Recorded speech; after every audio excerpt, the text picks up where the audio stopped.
চলো এই ভিডিওটাই তোমাদের সাথে শেয়ার করি মন্দির নগরী বিষ্ণুপুরে গিয়ে তোমরা কি জায়গা দেখবে আর বিষ্ণুপুর ছাড়াও আশেপাশে কি সাইট সিন রয়েছে যেগুলো একদিনের মধ্যেই কভার করা যায়।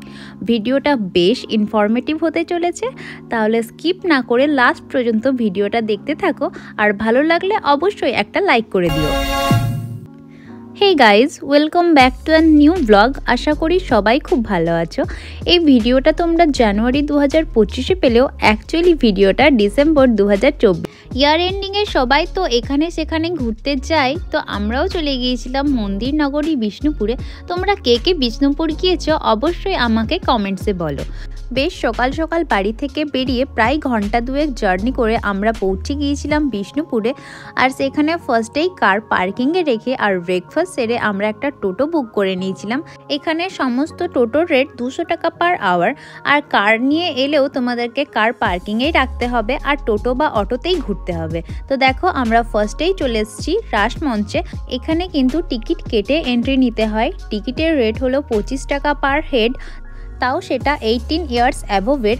আর আরেকটা জিনিস আমার খুব ভালো লেগেছে এখানে এসে, যেটা হলো এই একটা টিকিট কেটেই তোমরা সমস্ত মন্দিরে ফ্রিতে এন্ট্রি পাবে জাস্ট এই টিকিটটা দেখেই। আর এই টিকিটটা খুব সাবধানে রাখতে হবে যতক্ষণ না তুমি পুরো বিষ্ণুপুর ঘুরে দেখছো। বিষ্ণুপুরের সব মন্দির বা দর্শনীয় স্থানেই তোমরা মল্লার রাজাদের ছোঁয়া পাবে। আর দেখো এখানে আমি সাডেন আমার নাম দেখতে পেয়ে আমি কতটা খুশি হয়ে গিয়েছিলাম। এই রাসমঞ্চটা অ্যাকচুয়ালি ভুলভুলাইয়া টাইপের ছিল। তুমি যেই দিকে খুশি এন্ট্রি নিতে পারো বা এক্সিট করতে পারো, তোমার দেখতে একদম সেম লাগবে। এই জায়গাটায় আমরা অনেক ফটো ভিডিও ক্যাপচার করেছিলাম, আর সাডেন আমার হাজব্যান্ড ক্যামেরা নিয়ে চলে এসেছিলো বলে আমরা একটু হাই করে দিলাম। হোয়াইট টপে যাকে দেখছো সেটা হলো আমার বড় বৌদি, আর তার পাশের গ্রিন ওয়ান পিসে হলো আমার বড় বৌদির বোন। আর এই রাসমঞ্চটা ছিল চারিদিকে গার্ডেনে ঘেরা।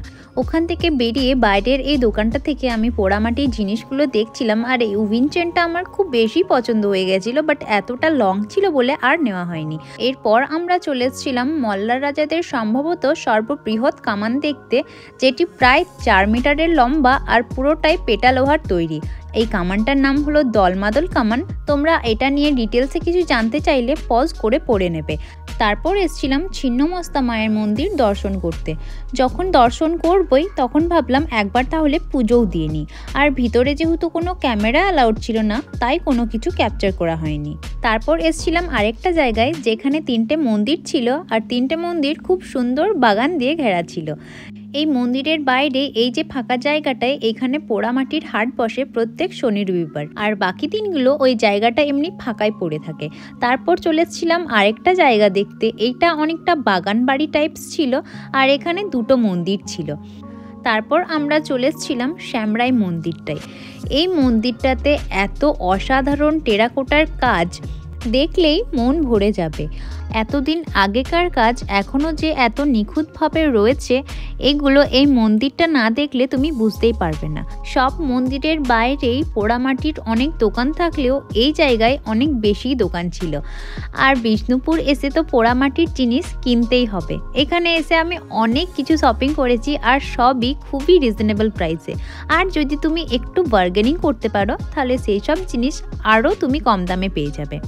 আর এই পোড়ামাটির জিনিসের মধ্যে সবচেয়ে বেশি ফেমাস হলো পোড়ামাটির ঘোড়া আর পেঁচা। কেনাকাটার পাট চুকিয়ে এবার আমরা চলেছিলাম আমাদের লাস্ট ডেস্টিনেশন জোড়বাংলা মন্দির আর মদনমোহন মন্দির দেখতে, যেটা ছিল এরপর আমরা বিষ্ণুপুর ছেড়ে চলে যাচ্ছি বনলতা রিসর্টে, যেহেতু বাড়ি থেকেই ঠিক করে রেখেছিলাম লাঞ্চটা বনলতা রিসর্টেই সারবো। আর এই যে ঘন সবুজ জঙ্গল তোমরা দেখতে পাচ্ছ, এটা হলো বাঁকুড়ার ফেমাস জয়পুর জঙ্গল। তো ফাইনালি আমরা চলে এসেছি বনলতা রিসর্টের মধ্যে, আর প্রায় আধ ঘন্টা ওয়েট করার পর ফাইনালি একটা একদম পাতি কথাই বলতে গেলে বনলতা এসছি তো আমরা ভাত খেতে, বাট ভাতের সঙ্গে আর কি নেব সেটাই ডিসাইড করছিলাম। দেখতে দেখতে আমাদের লাঞ্চও এসে হাজির, আর এরা সব খাবার কাঁচা শালপাতার ওপর সার্ভ করে থাকে, আর সব খাবারই রিপিটেবল, আর খাবারের কোয়ালিটিও খুব ভালো। খাবার খেয়ে প্রাণ আর পেট দুটোই তো ভরে গেছে, এবার তো ওগুলোকে হজম করতে হবে নাকি, সেই জন্যই চলে এসেছি এবার রিসর্টটাকে পুরো ঘুরে দেখতে।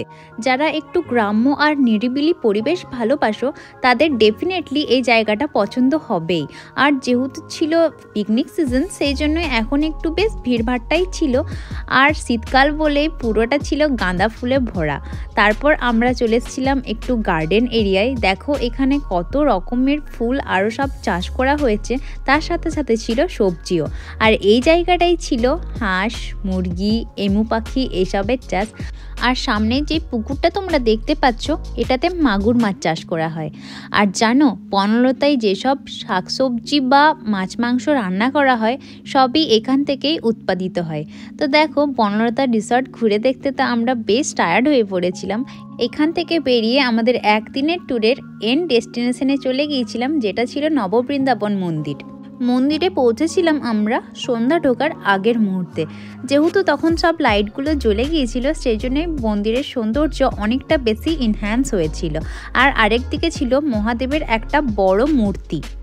প্রত্যেক দিন সকালবেলা আর সন্ধ্যাবেলা এখানে খুব ভালো আরতি হয়, তো আমরা সেই আরতিটাও দেখেছিলাম। আর এখানে এরা যে দুই বোনে কী করে এরাই জানে। তারপর এখানে আমাদের গ্রুপ ফটো তুলে আর মন্দিরের আরতি দেখে আমরা বেরিয়ে চা খেয়েছিলাম। তারপর একটা লম্বা জার্নি করে চলে এসেছিলাম রানীগঞ্জের এই রেস্টুরেন্টটায়। এখানেই ডিনারটা সেরে আমরা ফিরে এসেছিলাম বাড়ি। আজকের ব্লগটাও তাহলে এখানেই এন্ড করছি। কেমন লাগলো তোমাদের অবশ্যই কমেন্ট করে জানিও। আর এখনও যারা আমার চ্যানেলটিকে সাবস্ক্রাইব করনি প্লিজ ডু। দেখা হচ্ছে খুব তাড়াতাড়ি। টাটা।